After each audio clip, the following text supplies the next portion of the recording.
하나님 말씀을 보겠습니다. 데살로니가전서 5장 18절입니다.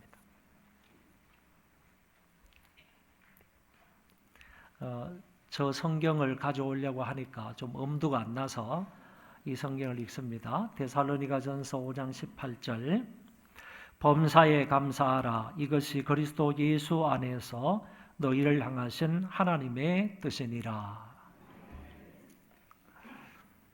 어떤 사람이 감사는 인생의 보물찾기와 같다라는 말을 했습니다. 여러분 초등학교 다닐 때 아니면 여러분이 국민학교를 다닐 때 소풍을 가면 그에 반드시 보물찾기를 했습니다. 구역을 정해놓고, 다시 말해서 선생님이 동서남북을 딱 구역을 정해놓고 선생님이 흰 종이에다가 연필, 지우개, 공책 이런 말들을 써놔서 그런 종이를 꼬깃꼬깃 접어서 숨겨두게 됩니다. 아니면 흰 종이에다가 이런 학용품을 적어놓은 것이 아니라 그냥 번호만 1번, 2번, 3번, 4번, 1번 여러 장, 2번 여러 장 이렇게 만들어 가지고 숨겨두었습니다. 돌 밑에도 숨겨두고요. 어떤 선생님은 나무 위에도 숨겨두고, 그리고 풀 덤불 사이에도 그것을 끼워 가지고 숨겨두기도 했습니다. 그런데 선생님들이 보물을 숨길 때에는 아이들이 찾지 못하도록 골탕 먹이기 위해서 그 보물을 숨겨두는 것은 아닙니다. 아이들이 찾을 수 있도록 하지만은 평범한 데 숨겨두지는 않습니다. 아이들이 그 보물을 찾기 위해서 그러면 아주 불이 나게 달려가서 그 보물을 찾기 시작을 합니다. 하나만 찾으면 되는데 어떤 애들은 2개씩 찾기도 하고 또 어떤 애들은 하나도 찾지 못하는 아이들도 있습니다. 시간이 어느 정도 지나서 아이들을 다 불러놓고 선생님은 그 보물에 적힌 대로 아이들에게 선물을 주기도 합니다. 여러분, 이 보물 찾기에는 나름대로의 교훈이 있는 것 같습니다. 아이들로 하여금 그동안 안 보던 곳을 좀 보게 하는 교육이 있다는 것입니다. 그동안 익숙한 곳만 보지 말고 이제는 다른 곳도 좀 보라는 얘기입니다. 밝은 곳을 보았다면 좀 어두운 곳도 찾아보라는 얘기이고, 늘 중심만 보았다면 이제는 주변도 좀 보라는 얘기이고, 높은 곳만 보았다면 낮은 곳도 보고, 먼 곳만 보았다면 가까운 데도 좀 보고, 땅만 보았다면 이제는 하늘도 좀 보라는 교육적인 사항이 있다는 것입니다. 그래서 아이들에게 보물을 찾게 하는 것은 시야를 좀 더 넓게 보라는 것이고 구석구석 보라는 그런 교육을 하기 위함이다라고 말할 수 있습니다. 오늘 우리는 내 앞에 가까이 보물이 있는데도 불구하고 그것을 발견하지 못하고 살아가고 있지는 않은지, 엉뚱한 곳에서 보물을 찾으려다 인생을 허비하고 있지는 않은지 생각해 볼 필요가 있습니다. 그래서 혹자는 감사는 내 인생의 보물찾기다라고 말한 것입니다. 내 삶의 구석구석 모든 주변의 영역들을 꼼꼼히 구체적으로 살펴보면 그곳에서 분명히 보물을 찾듯이 감사거리도 찾을 수 있다는 말입니다. 하나님이 내 인생 부분에 은혜라는 보물을 숨겨 두셨는데 우리의 눈을 들어서 그 구석구석을 살펴보면 그 은혜의 보물을 찾을 수 있고 그것이 하나님의 은혜인 줄을 깨닫게 되면 우리는 감사하게 되는 것입니다. 또 달리 말하면 하나님께서 여러분의 부인에게, 여러분의 남편에게, 여러분의 자식들에게, 여러분의 부모에게 아니면 여러분의 가정에 또는 여러분의 사회, 여러분의 현장에 어떤 여러분의 삶의 현장에 또 뿐만 아니라 여러분이 다니는 학교나 아니면 여러분들이 운영하는 사업장이나 이런데 하나님께서 보물을 심겨 두셨다는 얘기입니다. 우리가 구석구석 찾아보면 분명히 내 남편이나 내 아내에게서 분명히 감사거리를 찾을 수 있다는 거예요. 그 보물을 찾을 수 있다는 얘기를 이렇게 하고 있는 것입니다. 바울은 오늘 본문에서 우리에게 범사에 감사하라고 했습니다. 여기에 범사라는 이 말은 모든 상황에서 또는 모든 환경에서라는 뜻을 가지고 있기 때문에 범사에 감사하라, 이 말은 모든 상황 속에서 감사하라, 모든 환경 속에서 감사하라는 얘기가 되는 것입니다. 그리고 본문 앞 두 구절에서는 항상 기뻐하라, 쉬지 말고 기도하라, 그리고 범사에 감사하라, 이런 말씀이 나오는데, 여기에 나와 있는 항상이라는 말하고 쉬지 말고라는 이 단어는 시간적인 관계에서 나온 말입니다. 그러나 범사에라는 이 말은 환경과 관계되어 있는 말입니다.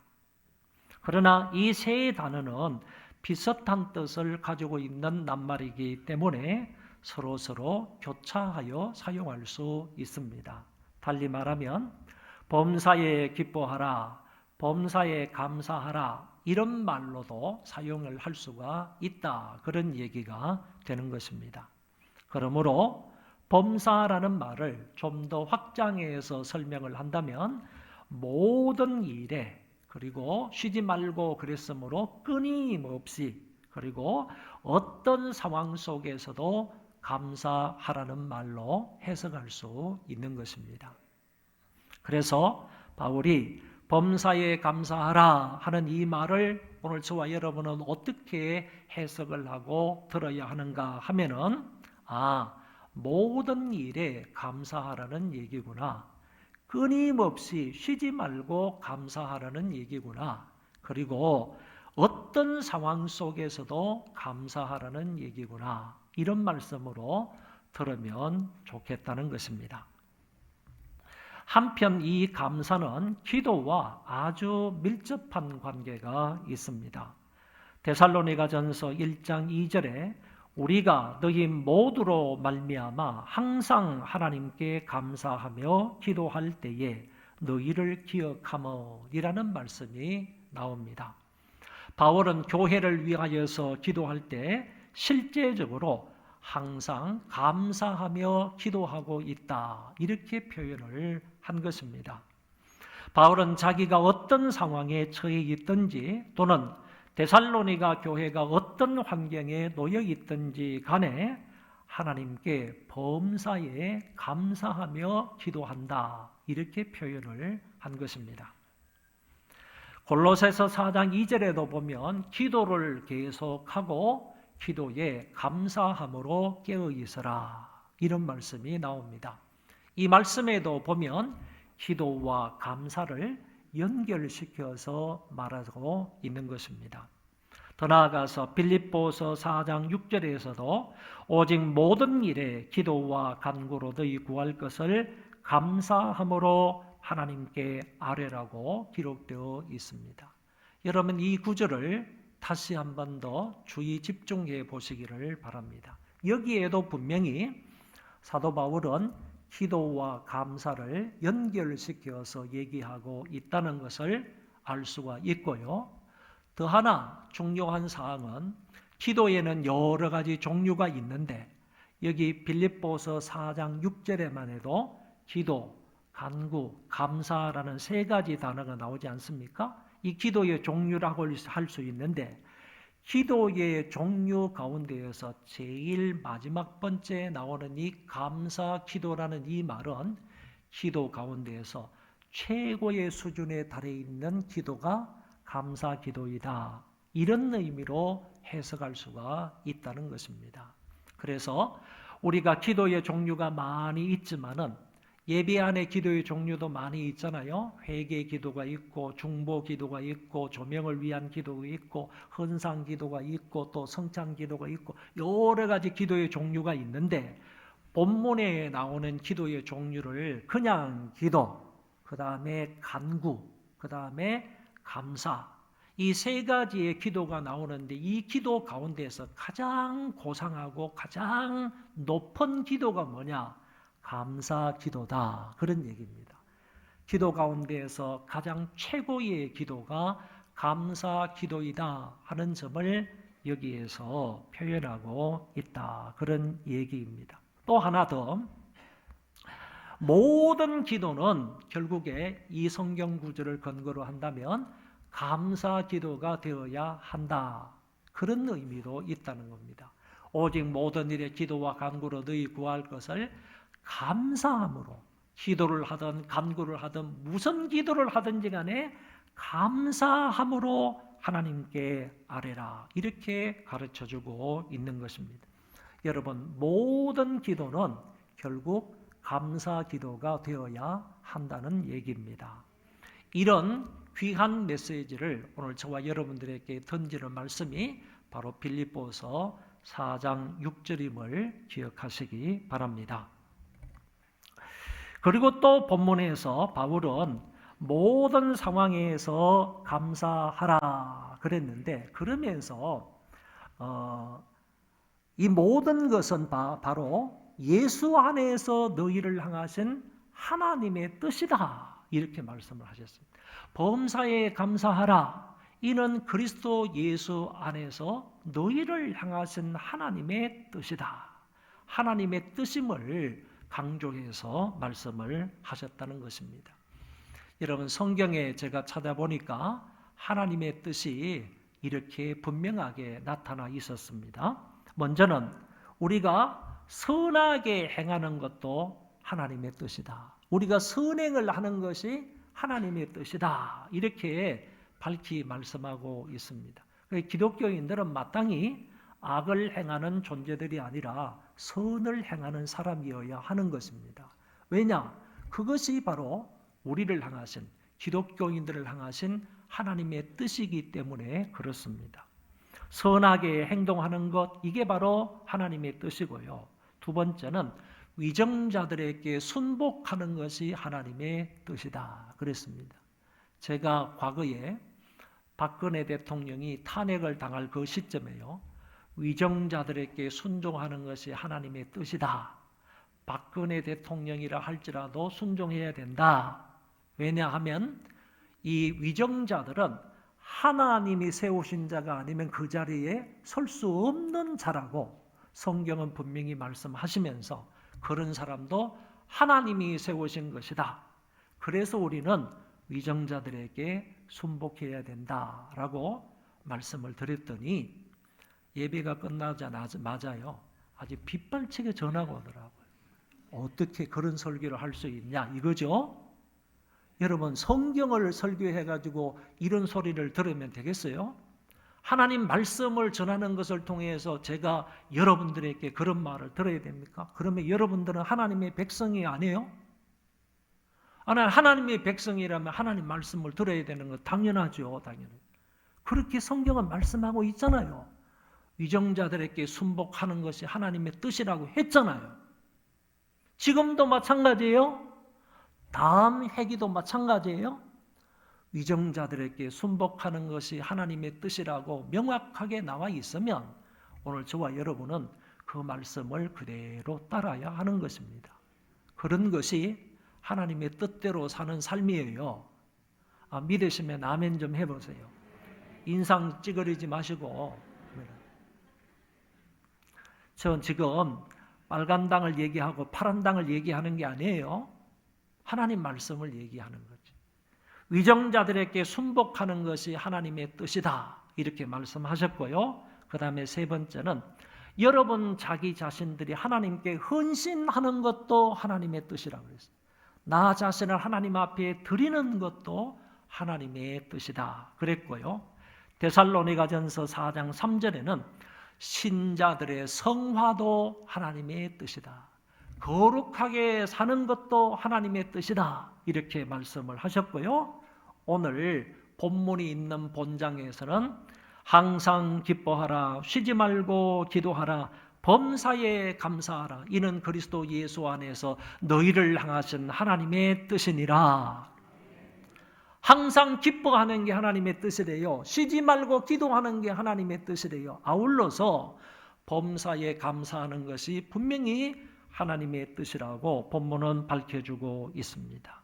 여러분, 이 범사에 감사하는 것이 나를 향하신 하나님의 뜻이라고 하는 이 말을 바꾸어서 이렇게 말할 수 있어요. 여러분, 왜 우리가 범사에 감사해야 합니까? 이렇게 물을 수 있어요. 왜 우리가 감사한 일이 있을 때만 감사하면 되는데 왜 우리가 모든 상황 속에서 범사에 감사해야 되느냐? 이유가 뭐냐라고 하면 그것이 바로 나를 향하신 하나님의 뜻이기 때문이라는 거죠. 이렇게도 설명할 수 있다는 거예요. 범사에 감사하는 것이 하나님의 뜻이라고 말하면 왜 우리가 범사에 감사해야 하는가? 그것이 바로 하나님의 뜻이기 때문에 범사에 감사한다는 거예요. 이렇게도 돌려서 설명할 수가 있다. 그런 얘기입니다.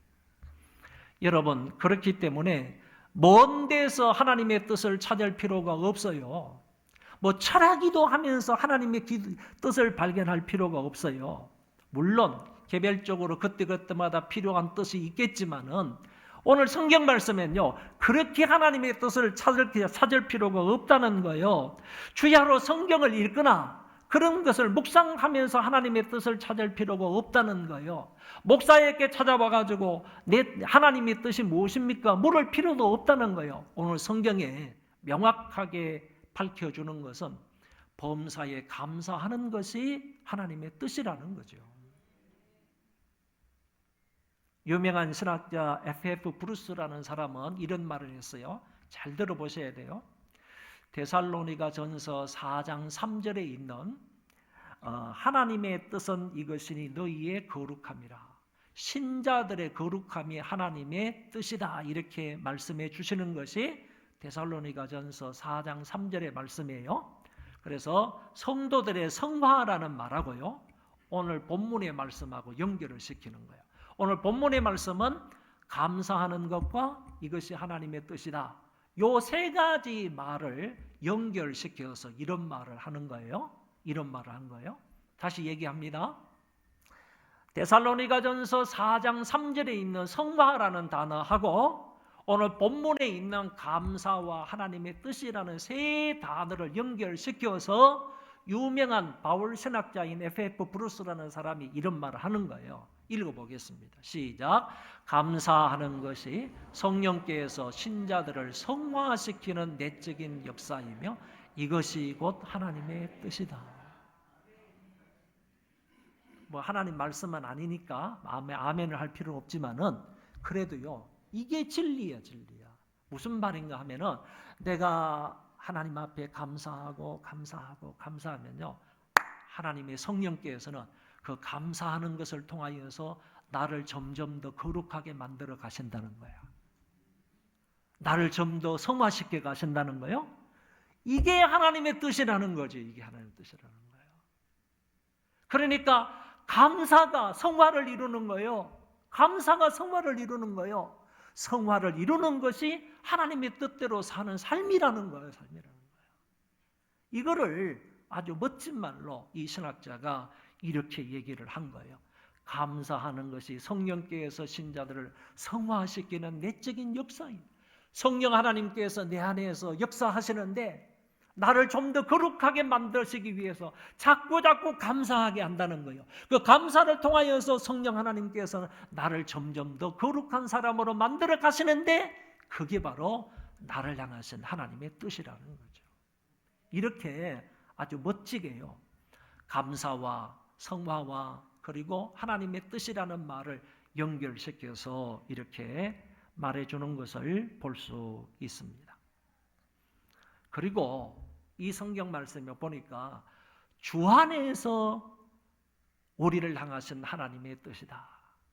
그리스도 예수 안에서 너희를 향하신 하나님의 뜻이다. 그리스도 예수 안이라는 말을 엔크리스토스라는 말, 인크라이스트라는 말을 매우 강조해서 바울은 얘기하고 있다는 거예요. 이 말이 어떤 뜻인가 하면은 저와 여러분이 범사에 감사하며 살기를 원하는데 예수 안에서만 가능하다는 거지. 우리가 하나님의 뜻대로 살기를 원하는데 예수 안에서만 가능하다는 얘기예요. 여러분, 예수 안에서 우리가 범사에 감사하며 살 수 있는 거고, 그러므로 인하여 하나님의 뜻대로 사는 인생이 되는 거지, 예수 그리스도 밖에서는 죽었다 깨나도 안 된다는 거지. 그리스도 밖에서는 아무리 살려고 하고 아무리 노력을 하고 아무리 애를 써도요, 범사에 감사할 수 없어요. 하나님의 뜻대로 살 수가 없어요. 그리스도 안에 있어야만, 그리스도 예수 안에서만 우리는 범사에 감사할 수 있는 가능성이 있는 거예요. 하나님의 뜻대로 살 수 있는 가능성이 있는 거예요. 이거를 강조해서 그리스도 예수 안에서 너희를 향하신 하나님의 뜻이라고 말씀하고 있는 것입니다. 주님 밖에서는 절대로 범사에 감사할 수 없습니다. 주님 안에서만, 그리스도 안에서만 우리가 범사에 감사함으로 하나님의 뜻대로 살 수가 있다라는 점입니다. 우리는 이처럼 범사에 감사하라는 명령을 받고 있는 사람인데, 그러면 범사에 감사하려면 어떻게 해야 하겠는가? 제일 첫 번째는요, 하나님의 은혜와 사랑과 복을 기억해야 됩니다. 한번 따라 합시다. 기억하라. 하나님께서 정말 말할 수 없는 은혜와 사랑과 복을 저와 여러분들에게 베풀어 주셨습니다. 그럼에도 불구하고 그것을 잊어버리거나 그것을 생각하지 못하면요, 기억하지 못하고 회상하지 못하고 그 은혜 베풀어 주심에 대해서 묵상하지 못하면 감사로 이어지지 않는다는 거예요. 그러니까 하나님 앞에 범사에 감사하려면 반드시 우리가 베풀어 주신 은혜와 사랑과 복을 기억해야 된다는 겁니다. 하나님께서 이스라엘 백성들에게요, 너희는 남자 장정들은 1년에 3차례씩 나에게 나와라 그랬습니다. 하나님 앞으로 나와서 하나님 앞에 감사하며 예물을 드리며 예배를 드리라 이렇게 말씀을 하셨는데, 출애굽기에서요, 그 3차례가 어떤 때를 말하고 있는가 하면 제일 첫 번째는요, 유월절 때입니다. 유월절 때요, 이 유월절은 애굽에서 이스라엘을 구출하여 주신 구속의 날입니다. 그렇기 때문에 이스라엘 사람들이 이 날을 지키는 것은 하나님의 구속의 은총에 대해서 감사하라는 의미가 담겨져 있어요. 모든 이스라엘 사람들이 가장 중요하게 생각하는 절기가 유월절입니다. 그 유월절의 의미는 우리를 애굽 땅 종되었던 집에서 하나님께서 이끌어내어 주셔서 이 가나안 땅, 축복의 땅까지 인도해 주심에 대해서 감사하는 절기가 바로 유월절이란 말이지. 그래서 유월절 밑바닥에는 뭐가 깔려져 있는가 하면은 하나님의 구속의 은총에 대한 감사가 깔려 있는 거예요. 그러니까 이스라엘 백성들은 유월절이 다가오면 다가올수록 무엇을 생각해야 되느냐 하면, 무엇을 기억해야 되느냐 하면은, 과거에 우리 백성들에게, 우리에게 베풀어 주셨던 구원의 은총을 기억해야만 하는 거죠. 그 구속의 은총을 기억해야만 유월절에 가서 하나님 앞에 감사하는 마음으로 예물을 드리며 하나님 앞에 예배를 드릴 수 있다는 거죠. 기억해야 된다. 두 번째 절기는요, 맥추절입니다. 이 맥추절은 보리추수를 감사하는 절기입니다. 1년 중에 제일 첫 번째로 수확할 수 있는 것이 보리였습니다. 그 보리를 수확을 해서 하나님 앞에 그것을 갖다 드리면서 감사하며 예물을 드리며 예배를 하는 것입니다. 그리고 세 번째 절기는 수장절인데, 여기는 모든 곡식과 과일을 다 거두어들여서 창고에 쌓아두는 그런 절기입니다. 창고에 다 저장해 준다는 말이죠. 수장한다는 얘기예요. 다 저장해 놓고 나서 하나님 앞에 엎드려서 감사 예배를 드린다는 거죠. 이게 바로 수장절의 절기입니다. 근데 하나님이 이들에게, 이스라엘 백성들에게 이런 절기들을 지키라고 하신 것은요, 다시 말해서 유월절을 지키고 맥주절을 지키고 수장절을 지키라고 하신 이유는요, 하나님께서 베풀어 주신 그 은혜와 사랑과 복을 기억하고 당신 앞에 나와서 감사하라는 얘기인 거예요. 그러니까 유월절 때도 그렇고, 그리고 맥주절 때도 그렇고 수장절 때도 그렇다는 겁니다. 항상 이 세 절기 중에 절기에는 밑바탕에 깔려 있는 것은 하나님이 베풀어 주신 은혜와 사랑과 복에 대한 감사가 밑바탕에 깔려 있다는 거예요. 그것을 기억하면서 그때마다 너희들이 내 앞에 나와서 감사 예배를 드리라 라고 말씀하고 있다는 것입니다. 여러분, 하나님이 베풀어 주신 것을 무엇인가 분명히 기억해야, 그것을 회상해야, 그것을 묵상해야 저와 여러분들은 하나님 앞에 범사에 감사할 수 있습니다.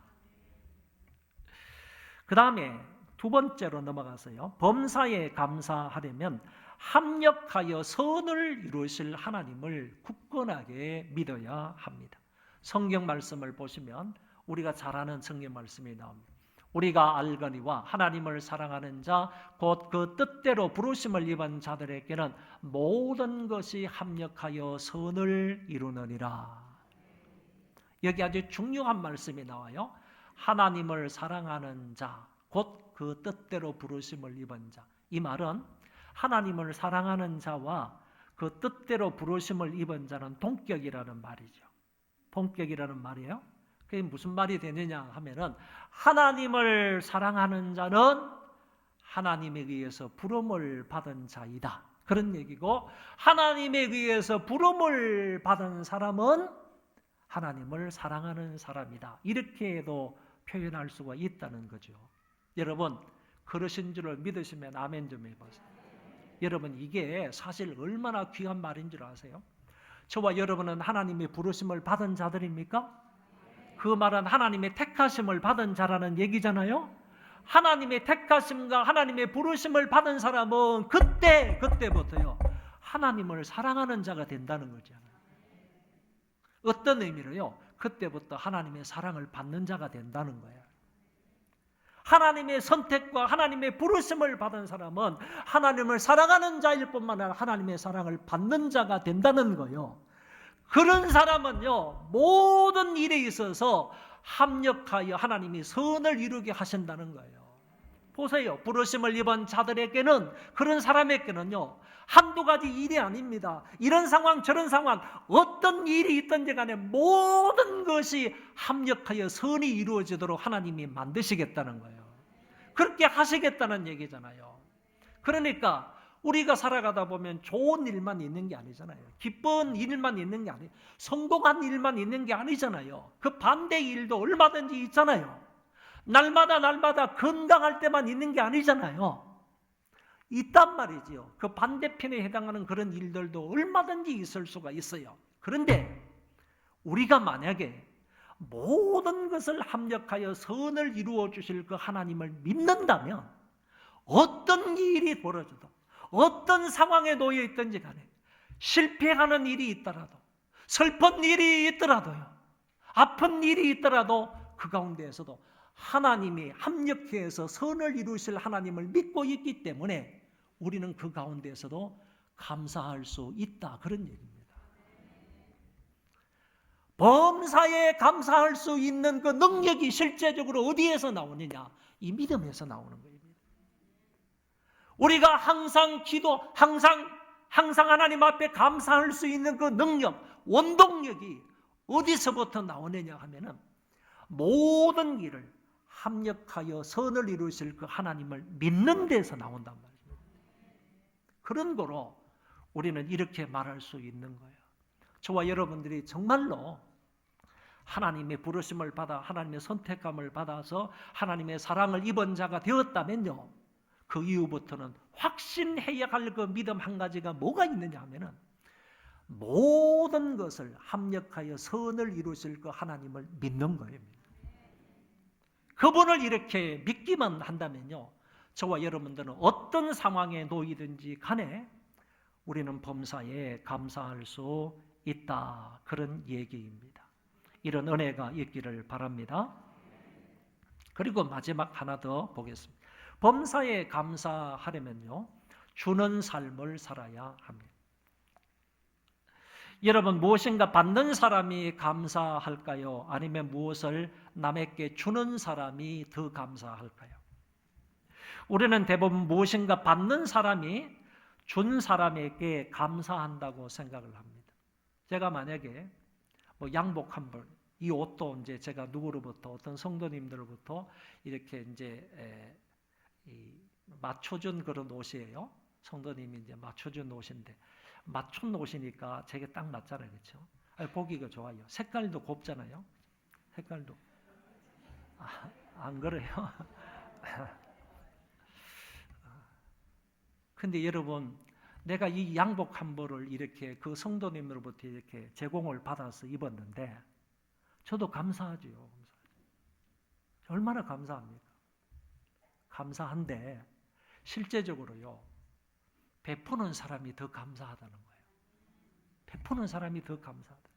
그런 환경이 될 수 있게 된 것, 그런 섬김의 행위를 할 수 있게 된 것은 오히려 베푼 사람이 더 감사하더라는 거예요. 여러분 한번 보시기 바랍니다. 왜 베푼 사람이, 준 사람이 더 감사하느냐 하면은요, 그 사람이 상대편에 서 있기 때문에 그렇답니다. 자기 편에 서 있는 사람이 아니라 상대편에 서 있는 사람이기 때문에 그런 사람이, 주는 사람이 더 감사하게 된다. 이렇게 이야기를 합니다. 지난 11월 둘째 주일에 우리 청년들 중심으로요, 37명이 헌혈을 하겠다고 나섰습니다. 그런데 10명이 불합격자가 되었습니다. 10명이 이제 적당하지 못해가지고 10명이 떨어지고 27명이 이제 기꺼이 헌혈을 동참했습니다. 여러분, 피가 꼭 필요한 사람들에게 잘 전달이 되어서 많은 사람의 생명을 살리는 일을 우리 청년부를 중심으로 해서 했습니다. 그는 자기 몸의 귀한 피를 남들에게 나누어 준 것입니다. 받는 사람이 얼마나 기쁘겠습니까? 얼마나 좋겠습니까? 얼마나 감사하겠습니까? 그러나 준 사람의 마음이 더 흐뭇하다는 거예요. 피를 제공한 사람의 마음이 더 기쁘다는 거예요. 그리고 피를 준 사람이 더 감사하게 되더라는 얘기입니다.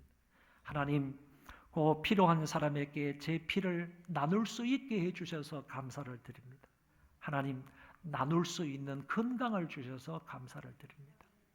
오히려 주는 사람, 나누어 주는 사람이 더 감사하는 경우를 보게 되었습니다. 이것뿐만 아니라 다음 달 16일에는 우리가 광고에서 들었던 것처럼 우리 청년들이 연탄 나누기 행사를 하려고 합니다. 오늘부터 3주간에 걸쳐서 이제 그 모금 운동을 하게 되는데, 여러분 올해는 작년보다도 더 연탄을 많이 했습니다. 작년에는 1,500장을 우리가 기부를 했는데 올해는 2,000장을 하려고 지금 계획하고 있습니다. 500장이 더 늘어났어요. 그래서 2,000장을 사서 어려운 산촌 마을의 어르신들에게 직접 배달을 하려고 합니다. 받는 어르신들 얼마나 감사하겠습니까? TV 인터뷰에 나오는 걸 보면 항상 그런 분들 너무너무 고맙다고, 요새 연탄을 제공하는 사람도 부족하고요, 그리고 날라주는 사람들도 부족하대요. 그래서 연탄값이 굉장히 올라간다고 하는데, 그리고 돈을 웬만큼 주도요, 이 산촌 마을에는 어른들에게 배달을 잘 안 시켜준대요.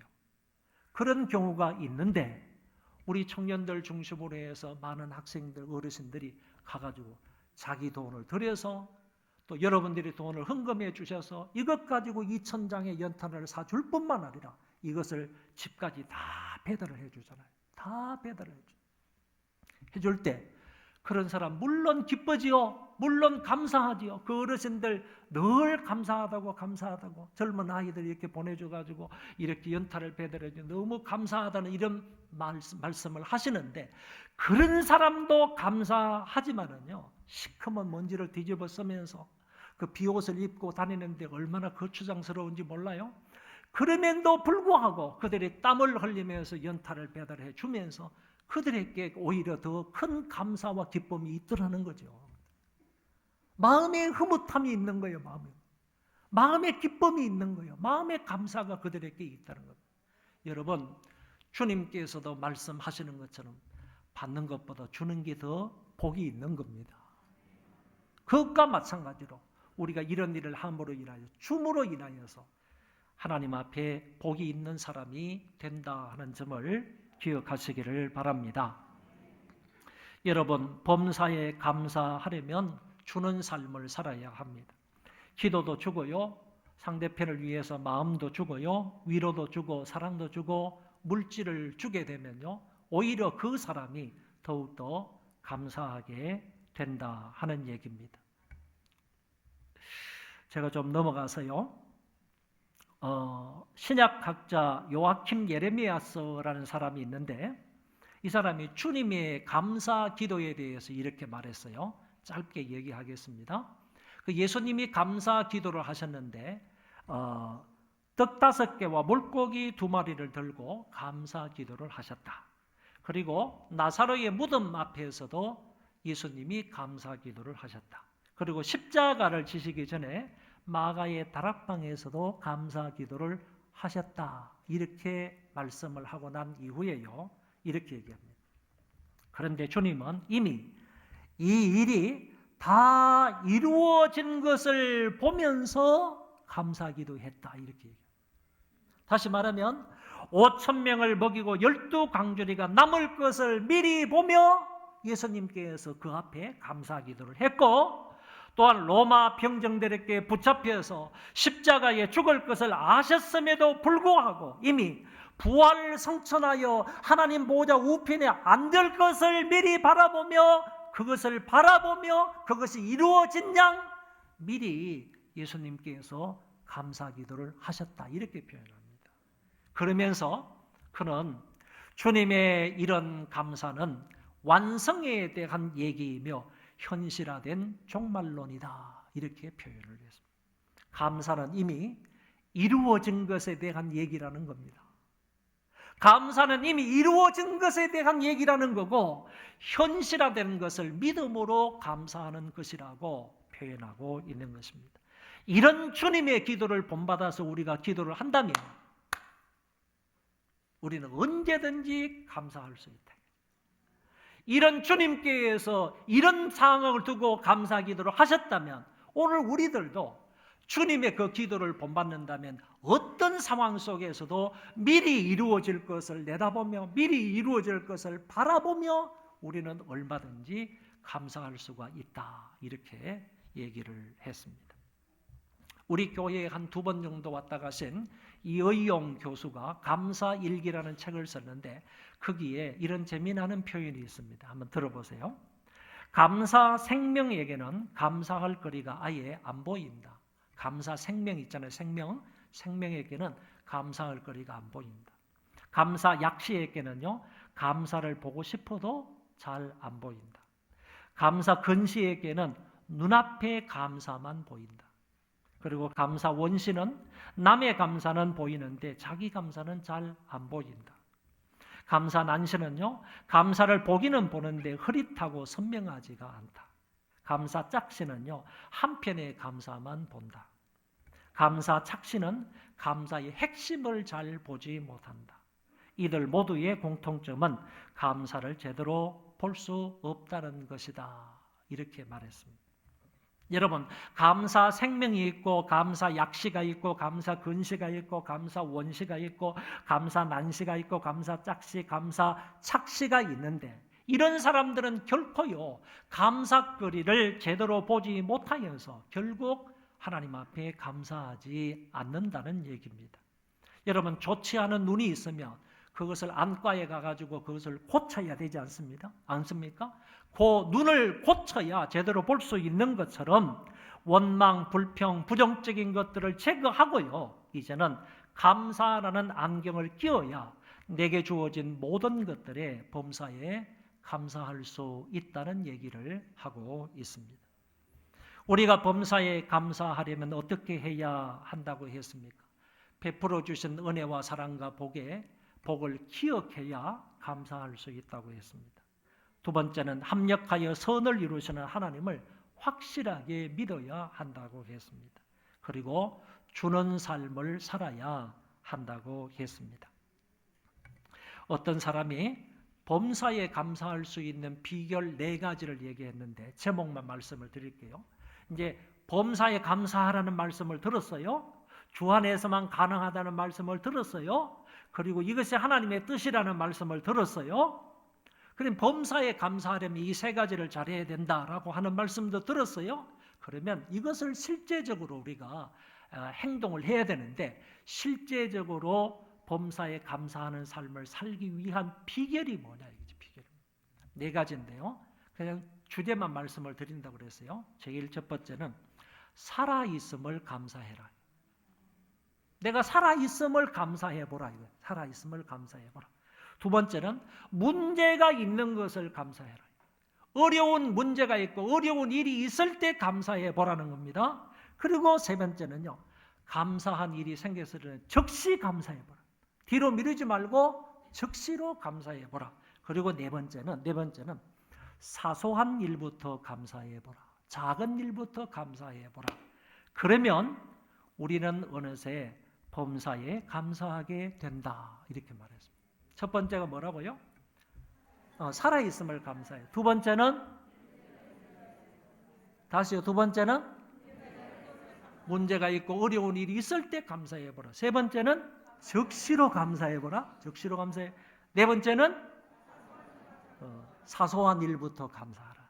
그러면 어느새 우리는 범사에 감사하게 된다. 이렇게 얘기를 했습니다. 마지막 이 성구를 읽고 마치도록 하겠습니다. 시작. 범사에 우리 주 예수 그리스도의 이름으로 항상 아버지 하나님께 감사하라. 여기 범사라는 말도 나오고 항상이라는 말도 나와요. 어떤 상황 속에서도 감사하라. 그리고 어떤 시간 속에서도 하나님 앞에 감사하라 하는 말씀을 동시에 하고 있습니다. 범사에 우리 주 예수 그리스도의 이름으로 항상 아버지 하나님께 감사하라. 이 말씀대로 순종하는 저와 여러분들 되시기를 바랍니다. 우리 다 일어나셔서 찬송하겠습니다.